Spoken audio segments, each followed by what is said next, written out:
Bienvenidos a un nuevo episodio de CFSC. Esta vez estoy otra vez con Carlos Iriarte, que nos va a acompañar en esta serie que estamos construyendo poco a poco sobre negocios. Vamos a hablar en cada reunión de aspectos necesarios, importantes y esenciales de cómo pasar, pues, de ser un entrenador a lograr tener un centro, pues, rentable y más bien parecido a un negocio, que es lo que la mayoría tendríamos que querer aspirar. Carlos, ¿cómo estás? Hola Jordi, buenos días. Gracias por invitarme a un nuevo episodio del podcast y encantado de estar aquí.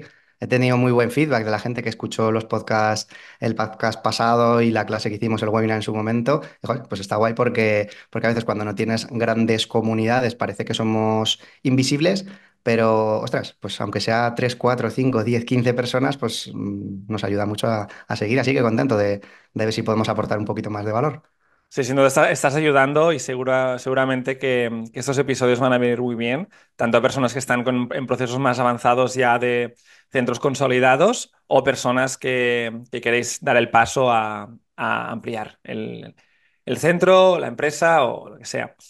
Eh, Hoy la idea es hablar de un pequeño apartado que creo que es importante, que yo mismo me he encontrado en problemas con eso, y es el tema de, sobre todo, cuando tú tienes un centro, estás haciendo todos los entrenamientos, estás solo. eh, el primer tema sería cuándo empezamos a pensar en otra persona, o sea, cuándo podemos hacer el paso. ¿Qué indicadores nos puede decir, hey, necesito a alguien más? ¿Qué hago? ¿Contrato? ¿Busco un autónomo? Etcétera. ¿Cómo hago este proceso? Y eso enlazarlo en el segundo punto, que sería cómo buscamos a esa persona. Es decir, buscamos por redes, buscamos por LinkedIn, qué perfil nos interesa en este momento de crecimiento, etcétera, etcétera. Si te parece, Carlos, podemos atacar estos dos puntos, empezar por el primero y a ver cómo lo desarrollamos. Pues genial, son puntos muy interesantes y dudas muy frecuentes entre la gente con la que hablamos habitualmente. El primer punto es en qué momento me planteo incorporar a un ayudante, a un colaborador, a un empleado. Pues te diría que un poquito antes de lo que lo hacemos generalmente, porque es Sí. habitual que los entrenadores nos carguemos a sesiones y sobre todo cuando tienes un centro. Es como que nos metemos una carga excesiva inicial sobre los hombros, es decir, lo tengo que sacar yo todo adelante, voy a hacer todas las sesiones y cuando no pueda más, sí que puedo más y cuando no puedo más, pues aún pongo más sesiones, encima en horarios totalmente dispares, desde las 7 de la mañana hasta las 8, 9, 10 de la noche y son 14, 15 horas, además no seguidas, con anulaciones y entonces cuando ya tienes 40 dices, venga, pues ahora empiezo a contratar a una persona y eso generalmente es tarde.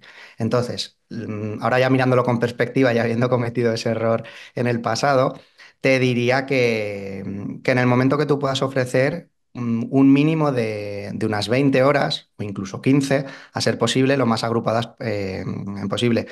Seguramente sería por la tarde, en franjas de tarde. Luego también aquí hay que tener dos aspectos en cuenta. Uno es si puedes doblar sesiones, porque la tarde generalmente está más solicitada. Entonces dices, va, habitualmente tengo 30, 35, 40 sesiones, le doy 20 y me quedo yo otras 20. O me quedo yo las mañanas que apenas tengo y entran los miedos de voy a poder pagar los gastos, el alquiler, le voy a poder pagar a esta persona, ¿qué pasa si se van? Entonces, si doblan, pues a lo mejor tú te puedes descargar un poquito de las mañanas, las tardes, sabiendo que las vas a llenar o doblar, pues tú eres el que doblas, pero empiezas a distribuir esas horas en el otro compañero, a 15, 20 horas. Yo te diría que a ser posible 20 con una ejecución pues de 18, 19 aproximadamente. También igual y hay que iniciar con más horas de contrato y menos ejecución por si le tienes que formar, que le deberías formar.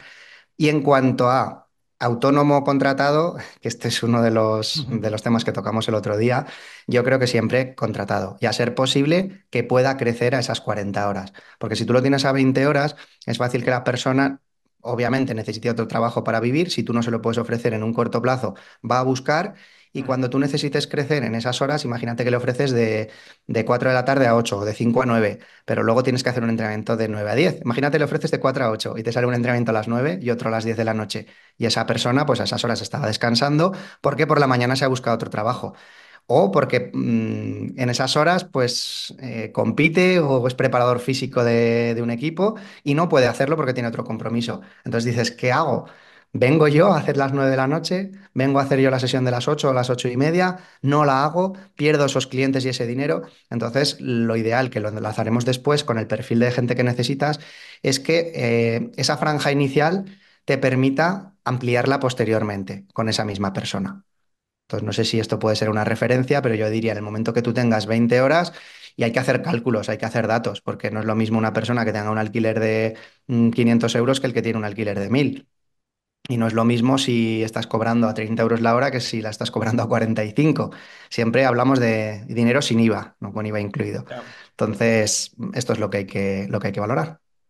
Claro, a mí me ha pasado y creo que a muchos el miedo o sea, muchas personas contratamos a autónomos porque tenemos miedo a la hora de contratar a un trabajador a nivel económico, creo yo, ¿no?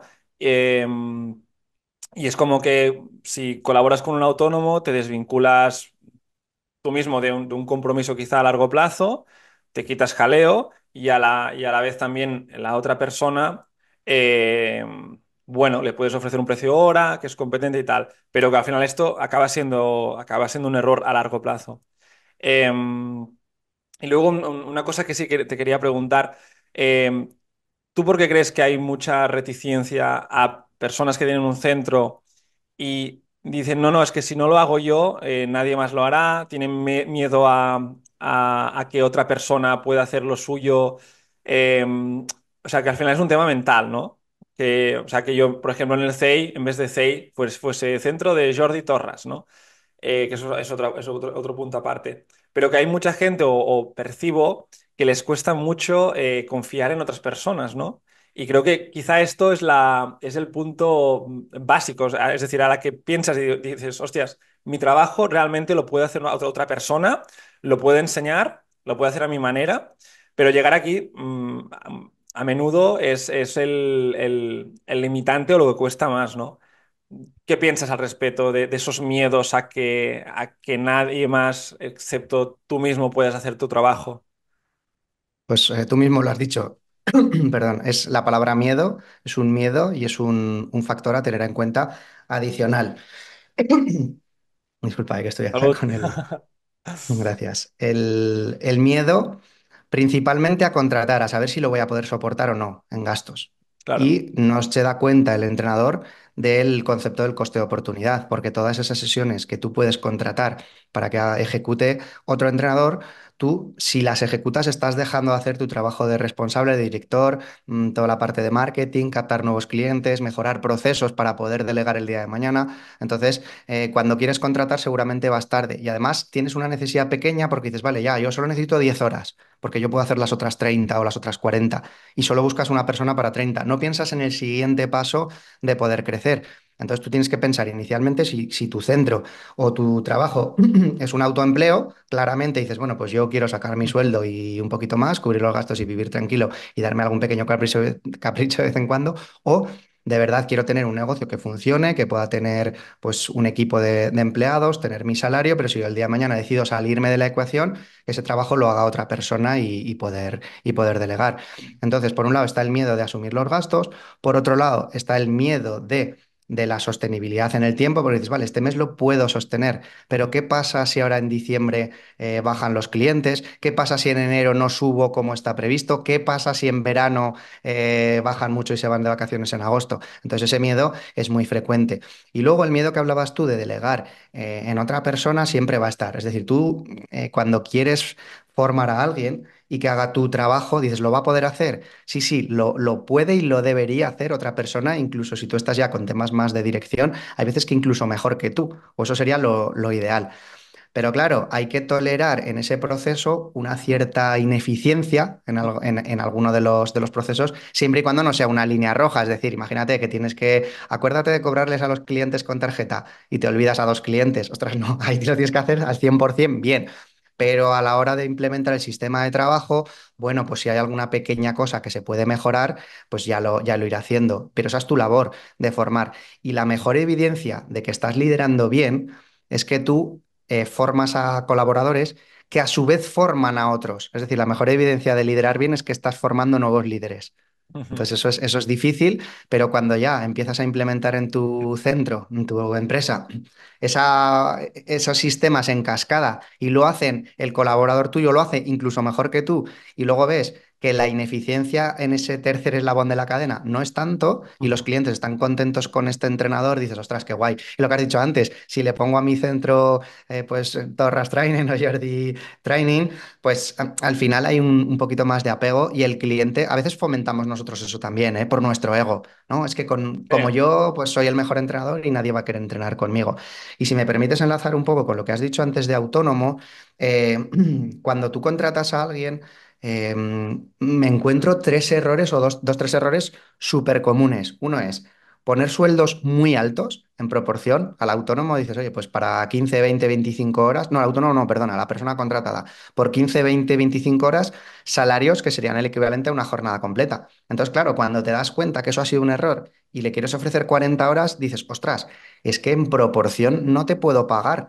Porque si te pongo en proporción, te tendría que pedir entrenamientos en proporción, 40 horas, 40 entrenos y vengan como vengan en el horario. Y si te pago menos, tú a lo mejor por venir presencialmente el doble de horas y cobrar 200 300 euros más, si estás cobrando ya 1000 o 1200 dices, ostras, no me compensa. Entonces ahí tienes una fricción muy grande y es fácil que a lo mejor esta persona tenga que salir de tu equipo. Por contra, los autónomos, vale, pago por hora, pero empiezas a tener tanto volumen que como es tan cómodo como propietario para ti, en lugar de contratar a otra persona o contar con un segundo autónomo, dices, vale, pues le empiezo a meter horas. Y te puede pasar de estar abonando a final a una persona pues salarios de como autónomo de 2.000, 2.500, 3.000, 4.000 euros y que el propietario no esté ganando un sueldo o que a veces no ni le llegue para eso porque ha habido contratiempos. Y además estamos incurriendo en la figura del falso autónomo. Y ya no te digo nada, cuando tienes dos, tres autónomos en el equipo, se juntan, se rebelan y te dicen, oye, que ahora estaba cobrando X la hora, 15, ahora quiero cobrar a 18, la siguiente es 21 y te piden dos, tres aumentos en el mismo año y tú como crees que son buenas personas que te han cumplido, pues cedes por el miedo nuevamente a que se te desmonte el chiringuito. Y entonces ya tienes un castillo de naipes que depende de terceros y reconstruir cambiando a una persona si es tu primer empleado duele porque tienes un apego, pero cuando tienes tres, valorar que te has equivocado cuesta reconocer el error y que tienes que reconstruir y a lo mejor cambiar a todo el equipo por energía nueva y hacer las cosas bien. Y encima tienes ese sentimiento de culpabilidad. Entonces cuesta primero mentalizarse, reconocer y luego querer tomar acción. Y luego conseguirlo, que es lo que veremos ahora. ¿Dónde encuentro a una persona? ¿Dónde encuentro a tres personas? claro. Si encima la que tuve ha tenido malas experiencias por esto, porque le ofrecí unas condiciones, se me fue, le salió otro trabajo donde cobraba más, donde le ofrecían más horas, fíjate con lo que he cuidado con lo que lo he intentado cuidar y además no estaba contento. Entonces, ostras, esto es súper común y es muy frustrante cuando te ha pasado 5, 6, 7 veces con personas que no terminas de encajar. Pero al final se resume todo en no estar haciendo las cosas bien, no profesionalizar ese proceso de selección, que es donde comienza todo el camino. Y aún así puede salir mal, pero eso ya no depende de ti. Aquí hay dos cosas que quiero remarcar que has comentado. Has hablado de sistemas, ¿no? De decir, bueno, antes de contratar y antes de coger a alguien, tener claro cómo es todos tus procesos internos dentro de la empresa, del centro, de cómo son los entrenamientos, cómo hacemos los ejercicios, etcétera, etcétera, etcétera. Tener claro esto, porque al final, si no tienes preparada una base documentada de cómo son los procesos dentro de tu negocio, es difícil que cuando entre la otra persona no lo haga todo a su manera, etcétera, etcétera, ¿no? Y aparte de esto, es un detalle, ¿no? Pero lo que has dicho lo que hemos hablado de los centros, del nombre de los centros, si tú pones a... Yo lo pensé mucho cuando abrí el CEI, es que yo había un momento que era como centro de no sé qué, torras no sé cuántos. Claro, es que ya estoy creando dependencia a mis clientes. No, es que yo quiero que entrenar con Jordi, claro, a la que yo un día pues me tome vacaciones o diga, mira, pues a partir de ahora habrá 2 tardes que no quiera venir. Hostias, Jordi, pero es que no sé qué. Luego creo que son dos puntos importantes, tener sistemas y detalles tan tontos, entre comillas, de no poner el nombre, tu nombre propio al centro.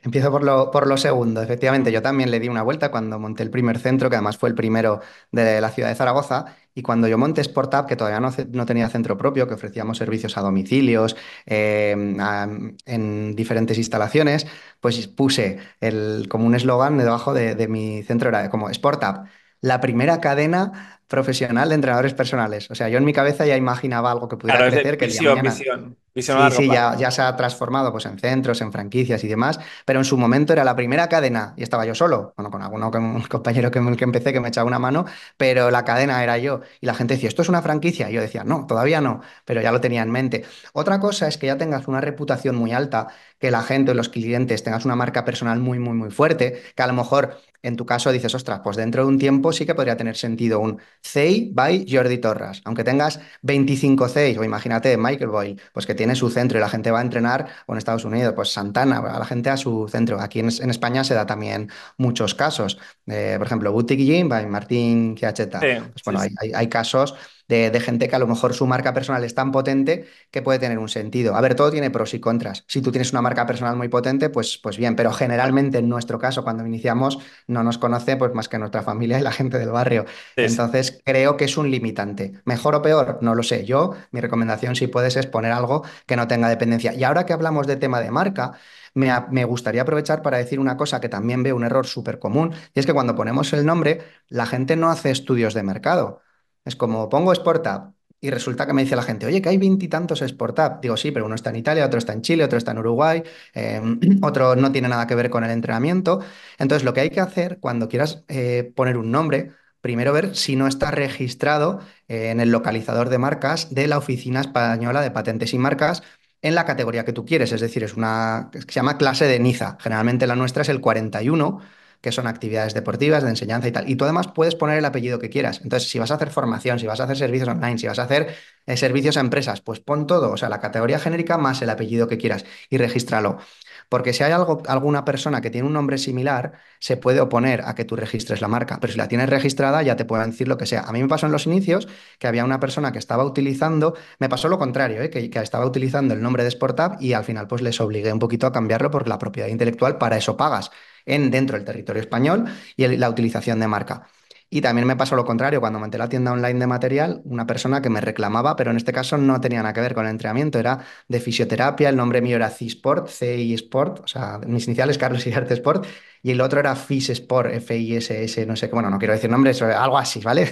O sea, que alguien lo conozca y casualmente lo esté escuchando, pero ahí no fue amablemente, fue como una especie de extorsión de, bueno, si nos pagas tanto dinero, pues no seguimos adelante. Oh, Y claro, ostras. tú con tu ignorancia dices, ¿qué está pasando aquí? Y me encuentro mucha gente con los centros que no mira a ver si hay un perfil similar en Instagram, no mira a ver si hay en Google algo, aunque no tengas el dominio registrado, pero, o sea, la marca registrada. Pero coño, si hay un dominio en Google, pues ya te vas a tener que pegar con ese dominio, incluso la gente que busque tu nombre. Entonces hay que ser un poco inteligente, decir, voy a poner un nombre que no esté registrado, que sea fácilmente memorizable y redactable, porque cuando tienes que decir, por ejemplo, tu correo, arroba, pues a mí me pasa, cuando digo Sportup, pues la gente pone export como de exportación, o app pone AP, o entonces tengo que deltrar, ¿no? Como 7up, pero con sport. Deporte en inglés arriba y la gente aún así lo pone mal. Entonces, todo lo que sea fácil, CI, ostras, es mucho más fácil. CEI, Sí, sí, de Girona. sí, sí, sí, sí. Entonces, eso.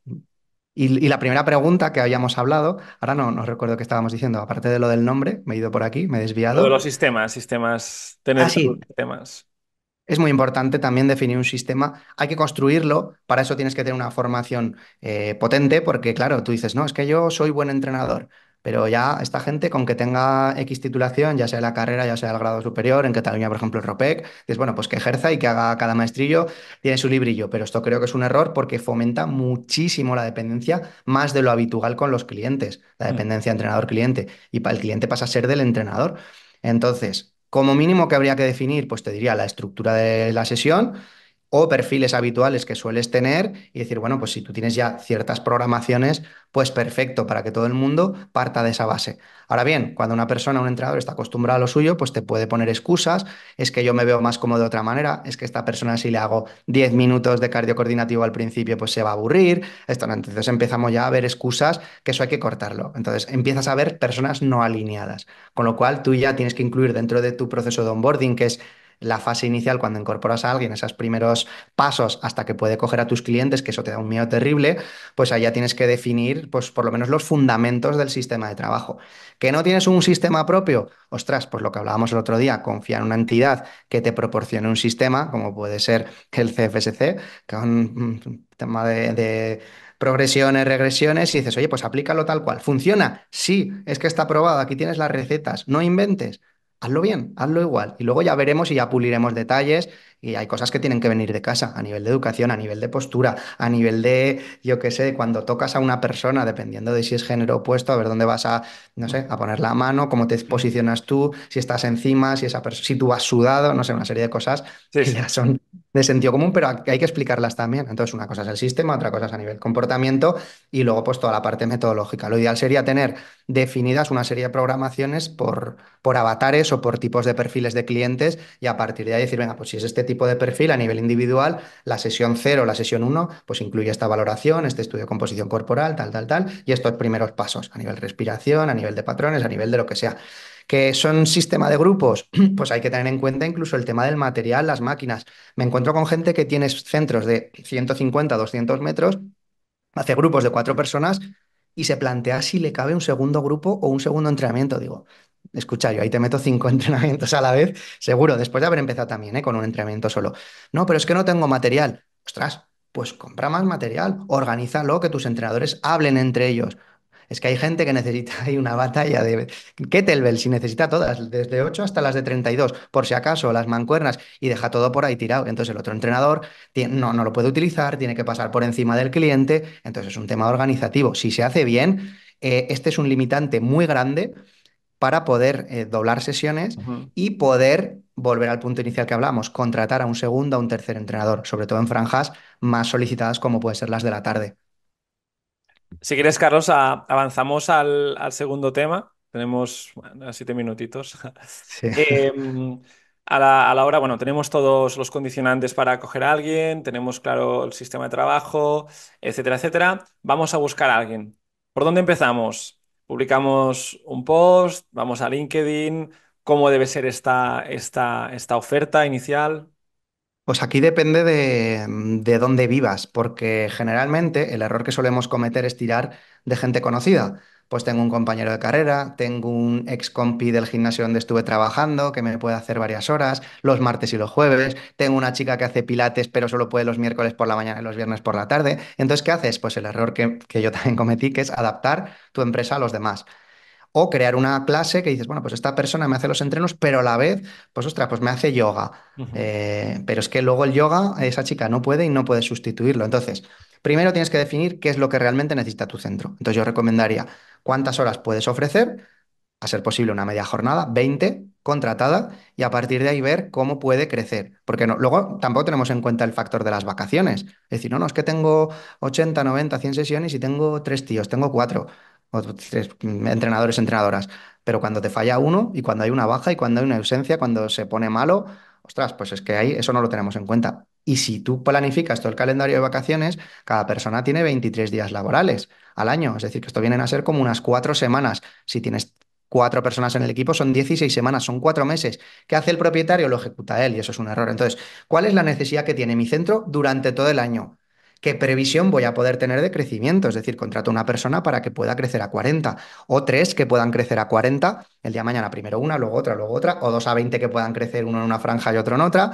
Y a lo mejor puedes tener una última persona pues con 20 horas, pues por si acaso por no pillarte los dedos y si el día de mañana pues hay otras circunstancias, pues sube o no. O apostar, como hice yo en su momento, toda esa jornada completa, ya cansado de estas situaciones y ya está. Entonces, primero perfil, número de horas que tú puedes contratar, salarios, es decir, definir a lo mejor un plan de carrera, y luego perfil, qué formación quiero que tenga. Yo antes sí que pedía, aparte de la titulación universitaria en ciencias del deporte, pues pedía algunas formaciones específicas, pero ahora considero que si nosotros tenemos un sistema formativo potente, pues que lo puedes hacer tú la formación interna. O proporcionársela o facilitársela, como hemos hablado antes, oye, te subvenciono el curso o te subvenciono una parte. Entonces, el perfil sería ese, tener claro qué perfil necesitas y sobre todo, y muy importante, qué banderas rojas me van a ser un limitante o me van a dificultar. Que sea una persona que quiera poner foco y que se quiera dedicar al entrenamiento personal, porque hay mucha gente de perfiles muy potentes, pero que a lo mejor quieren ser docentes. Ves que tienen un máster en docencia, dices, ostras, pues esta persona lo normal es que quiera opositar. Alguien que está doctorando, no, es que te va a venir muy bien tener un doctorado en el centro. Sí, pero pero vas a estar por lo menos 3 años conmigo, o sabes que estás ocupando la plaza de otro, o bueno, o a lo mejor tú eres la persona a media jornada, podría ser, podría tener sentido. Pero claro, tienes que valorar gente que esté opositando ya no solo a secundaria, a cuerpos y fuerzas de seguridad del Estado, que pasa muy frecuentemente, gente que lleva equipos, que a lo mejor te exige a ti, que quiere cobrar más, pero luego está dispuesto a ir a un equipo, un KDTV de, yo qué sé, de cualquier club, no quiero nombrar por si no se sienten ofendidos, o un infantil, yendo 3 tardes a la semana, los fines de semana y los puentes al partido, y van por 200 euros al mes. Y eso no les parece indignante. ¿Por qué? Porque es su sueño, quieren ser eso. Entonces yo cuando veo banderas rojas como, pues, máster en redactación, bueno, pues voy a preguntar a ver si lo que quiere ser es redactador deportivo a nivel profesional o tiene sentido trabajar con cliente salud nuestro. Entonces, una serie de cosas, o que tenga su propio proyecto. Entrenador online, ostras, pues esto me va a generar seguramente alguna conversación o alguna fricción. O quiero estudiar también nutrición, es que te va a venir muy bien, oficio, dices, pues bueno, hay que valorar si eso es salvable o no. Y luego también que tenga esa disponibilidad y esa cierta flexibilidad, porque muchas veces nos vemos maniatados con el contrato que le ponemos inicialmente a la persona y parece que eso no nos podamos salir de ahí, cuando el convenio dice que podemos modificarlo una vez al mes. Incluso si tienes gente trabajando mayoritariamente de tardes, pues puedes decir, oye, algún día igual hay que venir por las mañanas o al revés. Entonces, formación que quieres, disponibilidad, flexibilidad y que se quieran dedicar a esto y que no tengan otros proyectos. Entonces yo normalmente eso es lo que hago y a partir de ahí saco oferta. ¿Dónde? Redes sociales es lo que solemos hacer, pero hay que tener cuidado. A mí me pasó, por ejemplo, de publicar un salario, pues 17, 18 mil euros en adelante, hasta 24, 30, que son los salarios que tenemos ya para director. Y claro, clientes nuestros nos llegaron a verbalizar, oye, pues es que eso cobras a un entrenador. Y es que yo con mi mujer y yo casi os te pago medio sueldo. Y claro, se quedó el responsable diciendo, ostras, pues es que no es así. Entonces hay que tener mucho Ya. cuidado con publicar cifras. Entonces, ¿yo dónde lo pondría? Pues en algo, hablaría con universidades, hablaría con gente para hacer prácticas, luego hay en LinkedIn, pero hay que pagar, y luego hay plataformas y hay herramientas de reclutamiento, ATS que se llaman, que al final te permiten publicar ofertas en InfoJobs, en Indeed y en otros portales. El problema es que te llega mucha gente, a lo mejor no cualificada, pero bueno, eso ya tienes que valorar. Entonces yo valoraría invertir dinero en contratar y hacerlo lento y tener un proceso que sea un poquito más lento. Entonces, no sé si quieres que te cuente muy, muy brevemente las fases y otro día si quieres profundizamos un poquito más. Entonces, yo lo que normalmente suelo hacer primero es recibir currículos, es decir, por las vías que yo ponga. Hombre, si tienes redes, pues ponlo, pero piensa que a lo mejor no te van a llegar. O el colegio a lo mejor de licenciados, que por si buscas títulos universitarios también te puede llegar gente. Entonces, primero recepciono currículums, veo gente que a priori encaja con requisitos. Hago llamada telefónica para descartar y para ver un poco si se quieren dedicar a esto. Luego paso a una segunda fase donde pido un vídeo y unos supuestos prácticos, es decir, no le hago perder el tiempo a la gente con eso si veo que no encajan, unos supuestos prácticos, y a partir de ahí, si vemos que encajan y no han puesto ninguna barbaridad, pues ya pasamos a esa entrevista, donde la entrevista ya tendría que ser casi casi por feeling si encaja la persona o no. Y aún así, vuelvo a preguntar algunas cosas para dejar claro. Si hay alguna persona que te ha mentido o no se ha sido franco, normalmente se suelen poner a la defensiva, te atacan, te intentan justificar y dices, ostras, fricción, pues ¿qué no va a pasar el día de mañana? Y aún así puede haber gente que empieces a trabajar y que al poco, también para eso tienes un proceso de 2 meses de periodo de prueba, o que sus circunstancias cambien, porque te dice una cosa, pero no. Entonces, gente que vive en localidades donde no es tan accesible, al final tienes que pagar dinero. A nosotros, por ponerte un ejemplo, en Zaragoza nos ha venido gente de Andalucía, de Granada, de Sevilla, de Almería, de Ciudad Real, de Albacete, de Salamanca, de Asturias, nos echaron currículums. Entonces dices, joder, no, es que estoy en un pueblo de Girona arriba del todo, o estoy en un pueblo de Cádiz. Y dices que no, que si tú ofreces buenas condiciones, la gente puesto a moverse, pues seguro que va. Y además puede encontrar un atractivo en tu zona que igual no está mal. ¿Sabes? Imagínate que la gente dice, oye, pues voy a Girona, tengo el Pirineo cerca porque me gusta esquiar, tengo la Costa Brava, tengo, no sé. Entonces, siempre hay que buscar un atractivo. Entonces, yo las tres cosas que ofrezco para que la gente pueda apostar por tu proyecto, no solo el tema económico, es buenas condiciones económicas, plan de formación y un plan de carrera para poder crecer. Y eso es como los condicionantes para que la gente apueste por tu proyecto y no solo por el tema económico. A estos tres puntos que has comentado, Carlos, hay una cosa que te quiero preguntar también. Las entrevistas, procesos de selección, son muy importantes, pero ¿hasta qué punto ese margen que tenemos de prueba de 2 meses en los contratos, creo que son, los podemos aprovechar de algún modo de decir, hostias, es que realmente es una prueba. O sea, yo te quiero ver funcionando con los clientes para realmente luego decidir si te quedas o no. ¿Eso lo podemos hacer? ¿O lo recomiendas o es un poco peliagudo? Yo creo que deberíamos, una vez que contratas a alguien, lo ideal sería que esa prueba la puedas hacer durante el proceso. Vale. Pero claro, ¿cuánto te puede aprobar? Es decir, si tú a una persona la has seleccionado ya por su formación, Ujú, a nivel humano, por una serie de competencias core, le has hecho un supuesto práctico, ujú, tenga que ver con el entrenamiento o no. Pues si quieres, dices, oye, te voy a poner un supuesto práctico que sí que tenga que ver con el trato con el cliente ujú. o yo qué sé. Y aún así dices, vale, venga, pues te contrato, pero estás a prueba. Claro, lo que no haría yo sería contratar a 3 o 4 personas a la vez a prueba y No, quedarme solo claro, con uno. claro. Pero lógicamente, en la entrevista, pues es que yo creo que sería en la entrevista práctica, hay una parte en la que simularía, a lo mejor no con cliente real, pero sí Ujú, que con alguien del equipo decir, venga, pues este va a ser tu cliente con esta situación, esta casuística y tiene a lo mejor pues estas observaciones que hay que tener en cuenta. Y entonces, ¿cómo harías ese entrenamiento tipo? Yo creo que en 1 hora de entrenamiento de prueba puedes hacer unos role-playing ahí suficientes como para poder verlo. No necesitas 2 meses. Si una persona comunica mal, claro, también ahí pueden influir los nervios, pero tú ya vas a ver si tiene bagaje, cómo se comunica, qué terminología utiliza, cómo te dirige, cómo te mueve. Otra cosa es que tenga un poco de nervios a la hora de expresarse. Pero claro, si tú luego le pones con clientes, además siempre pasa, ¿eh? Que cuando incorporas a una persona los primeros días, esa persona con clientes nuevos pues está un poquitín pues más nerviosete y el propio cliente te lo dice, bueno, que se nota que o que tiene poquita experiencia, pero luego muy bien.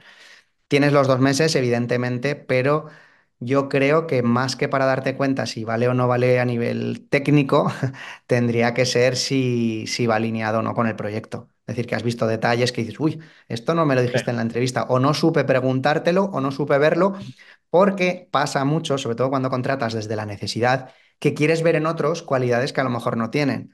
Ya. Bueno, a ver, sí, sí, tú estás esperando, haciendo una pregunta, esperando a que te diga sí.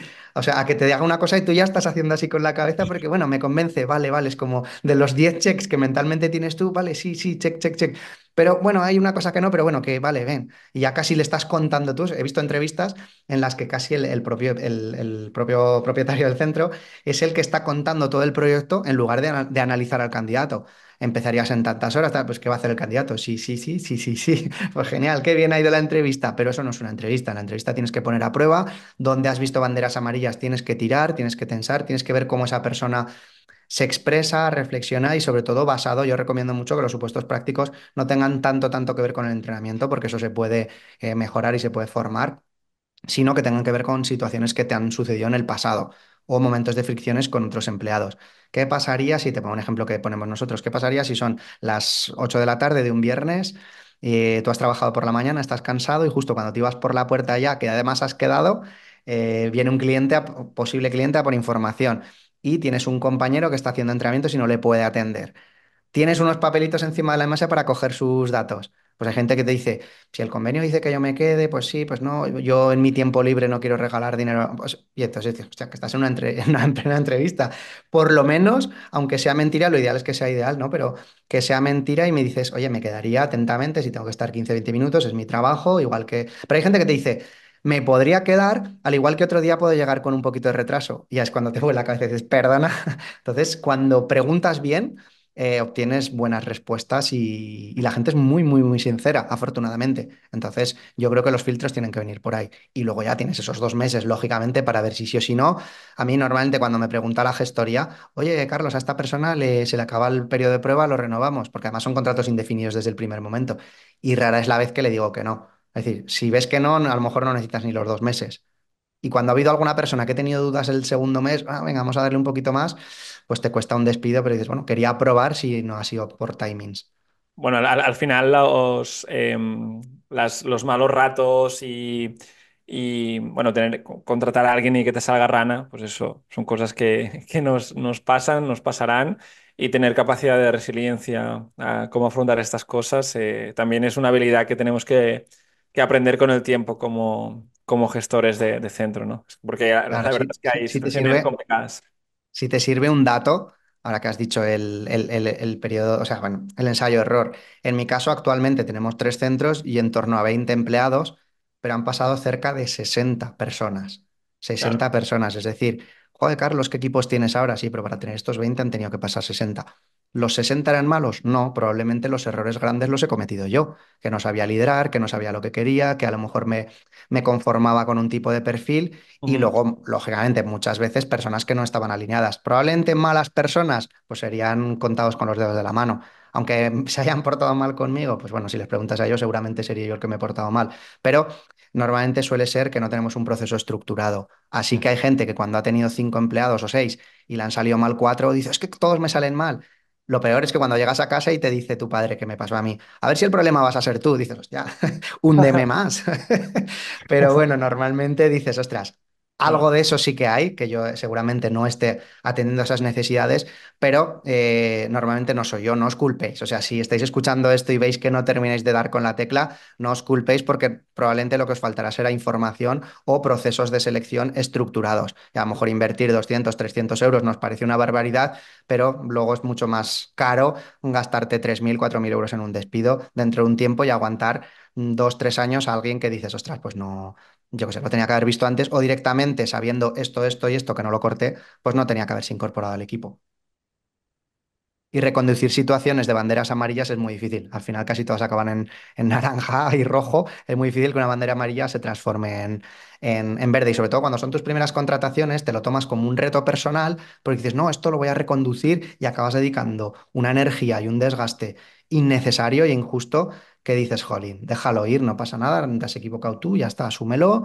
Si te cuesta un dinero, pues es un dinero, ya está. Es un tema profesional, es una decisión que normalmente dar la decisión de comunicar una incorporación es muy bonito, comunicar una salida es más jodido, pero bueno, forma parte de la naturalidad, entonces no es culpa tuya, oye, me he equivocado yo, lo siento, pues te abono un dinero, tú pues te vas a otro proyecto y ya está, y se concluye nuestra relación. El problema es cuando permitimos encima reproches a nivel personal, que tú me dijiste, que tú me mentiste, entonces ya es cuando te lo llegas a creer y dices, el problema soy yo. Entonces nos falta pues experiencia y rodaje en todo el tema de gestión de los recursos humanos, que es, repito, la tarea más compleja que hay en cualquier sí, sí. sector y en cualquier negocio de empresa. Sí, sí, las personas somos complicadas un poco y cuesta. Bueno, ha estado súper bien, Carlos, gracias. Como iremos tratando varios temas a medida que nos vayamos encontrando, eh, irán saliendo cosas muy interesantes. Recordar también que en Spotify, si mal no recuerdo, podéis añadir comentarios en los episodios, preguntar por si nos podemos inspirar en algún tema que os interese más. Y por favor, Carlos, cuéntanos si alguien quiere conocerte un poco más, contactar contigo, redes, etcétera. Sí, pues es muy fácil. Te diría que sigan un poco la cuenta de Instagram de Entrenador de Negocios, que ahí es Ujú. donde estoy últimamente más activo y hay mucha gente que me está contactando incluso pues para ayudarle de forma personal, que hay veces que puedo y hay veces que no, pero bueno, yo creo que de cara sobre todo al año que viene pues vamos a poder valorar trabajar con más compañeros, dando un poquito más de soporte por mi parte y por parte del equipo, pero vamos, lo mejor es que vean un poco que bicheen la cuenta de Entrenador de Negocios, a ver si el contenido que subimos les resuena, que muchas veces la gente me dice, jo, es que todo lo que dices parece que estés hablando de mí. Y dices, no, no, y es que no me lo he inventado, es que me ha pasado también. Sí, Con lo sí. cual, como ya hemos solucionado esas cosas, es fácil que en algún vídeo o en algún tip, pues igual hagan un clic mental y si a partir de ahí pues quieren contactarme, es muy fácil, o un mensaje privado, o incluso ahí creo que tengo también el WhatsApp para que escriban. Pero bueno, que sigan las redes y a partir de ahí pues es fácil seguir un poco la evolución de lo que vamos haciendo. Genial, Carlos. Y bueno, para los que nos estáis escuchando, ya tenemos activas las inscripciones de los cursos para 2025. Son bastantes sedes, creo que está bien repartido. Y recuerda que hasta el 19 de diciembre tenéis un descuento de 50 euros, que siempre viene bien. Y nada, hasta aquí el episodio de hoy. Muchas gracias, Carlos. Venga, genial, Jordi. Muchas gracias a ti, a CFS de Spain y a todos los que nos están viendo o escuchando. Un abrazo. Gracias. Chao.